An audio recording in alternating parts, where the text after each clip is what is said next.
E aí, pessoal, beleza? Sejam muito bem-vindos ao The Explainer. Hoje a gente vai mergulhar de cabeça num assunto que está deixando todo mundo, um pouco de cabelo em pé: inteligência artificial na educação. De um lado tem um monte de promessas incríveis e do outro um mar de dúvidas. Para a gente conseguir navegar nisso tudo, esse nosso papo aqui vai ser um guia bem direto ao ponto. Ok, vamos começar com a pergunta de US$ 1 milhão, né? É o grande elefante na sala. Todo mundo quer saber. Mas olha, para a gente responder a isso de um jeito sério, não dá para ser no achismo. A gente precisa de um guia, um mapa confiável para atravessar esse território que é todo novo. E essa nossa bússola tem nome: Unesco. E por que justamente a Unesco?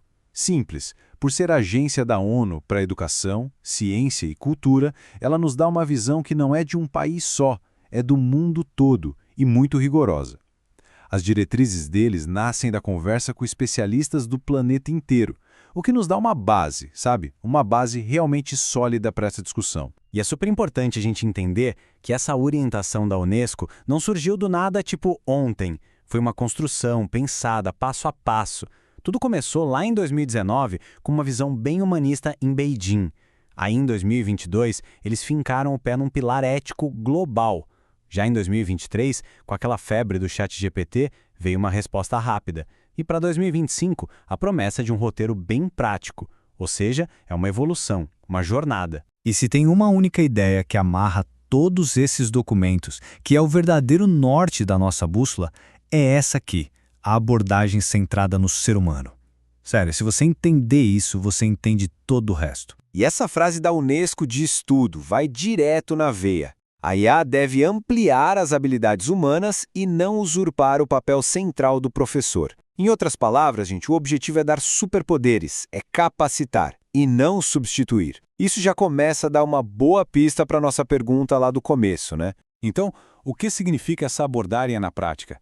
Significa que qualquer aplicação de IA na educação tem que colocar os direitos humanos, a autonomia e o bem-estar das pessoas em primeiríssimo lugar. Essa é a nossa estrela guia. É a garantia de que a tecnologia vai servir a gente e nunca o contrário. Beleza, agora vamos para um conceito super prático que a Unesco apresenta. Se você já ouviu falar em muito de ChatGPT, se prepara para conhecer o primo dele focado em educação, o EdGPT. O EdGPT não é uma tecnologia que nasceu do zero. Pensa assim, é como pegar um modelo de linguagem gigante, tipo GPT, e mandar ele para uma faculdade, para uma especialização. E como isso acontece? Treinando ele só com dados de altíssima qualidade, 100% focados em conteúdo educacional. E essa diferença, gente, é brutal. O GPT comum é um generalista. Ele foi treinado com a internet inteira, o que é gigantesco. Já o EdGPT é um especialista. Ele foi treinado com material didático, artigo acadêmico, dado pedagógico. O resultado é uma ferramenta feita sob medida para a sala de aula. O potencial aqui é enorme, de verdade. Dá para ajudar o professor a criar um plano de aula ou até funcionar como um tutor particular para o aluno. Mas, e esse é um mais bem grande, os cuidados são igualmente gigantes. Um EdGPT ainda pode errar, ainda pode ter vieses, e o mais importante de tudo, a supervisão, o olhar crítico do professor, isso continua sendo insubstituível. O ponto é uma ferramenta, não é um substituto. Então, a pergunta é: como os professores podem se preparar para usar essas ferramentas do jeito certo, com segurança?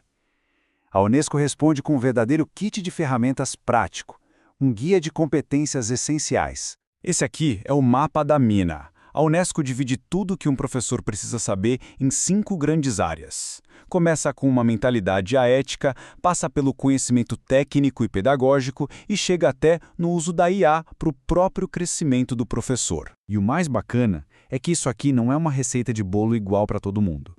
Para cada uma daquelas 5 áreas, a Unesco sugere 3 níveis. Primeiro você vai adquirir o básico, depois você vai aprofundar o conhecimento e, por fim, você vai criar com ele.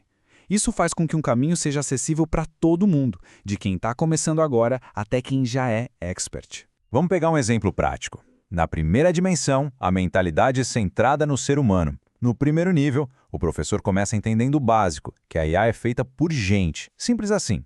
Depois, ele aprofunda, aprende a olhar para aquilo de forma crítica.